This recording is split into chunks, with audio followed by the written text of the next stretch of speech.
To make a mouse, you're going to start off with the round tip number 10, and you're basically going to pipe an elongated shell. And that's going to form the body of the mouse. Then you're going to come back with a smaller round tip, a 3, 4, maybe even a 5, and you're going to add the tail. And then you want to add 2 smaller dots towards the front of the tip of the shell for the ears, and then you just come back with a small round tip number 1 or 2 in black and add the nose and the eyes. Again, it's just an elongated shell and then a curved line for the tail. Remember to lift the tip up off the surface and let the icing fall where you want it.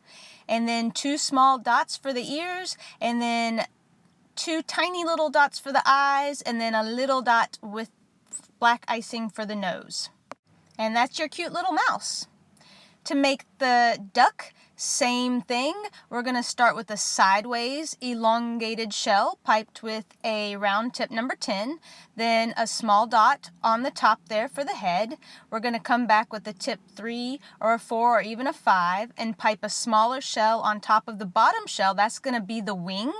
Then we're going to come back with a small round tip, either 2 or 3, and make 2 little tiny shells for the beak and then a black dot for the eye. Once you've mastered how to make dots and shells, you can make all of these animals. That's pretty much just the basics of figure piping, is just adding the shapes together and then the right details to get the kind of figures you want. There's the ducky. Next, I'm going to show you how to do a turtle.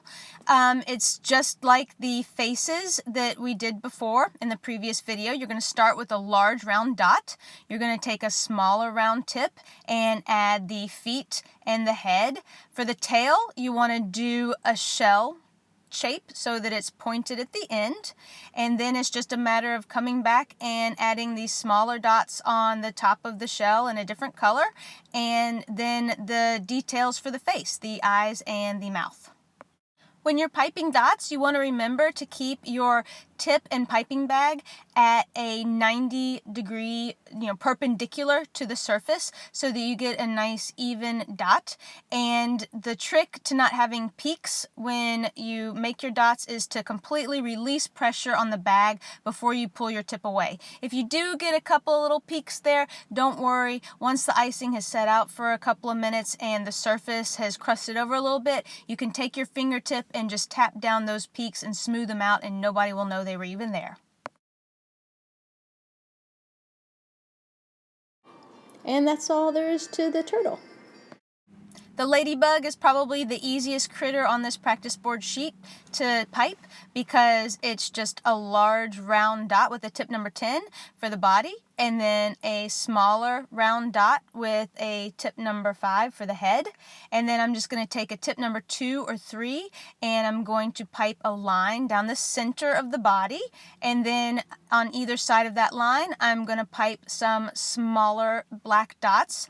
And then I'm going to take some white icing and a tip number 2 to make the eyes. And then if you want, you can come back with a tip number 1 or 2 with black icing to make the pupils.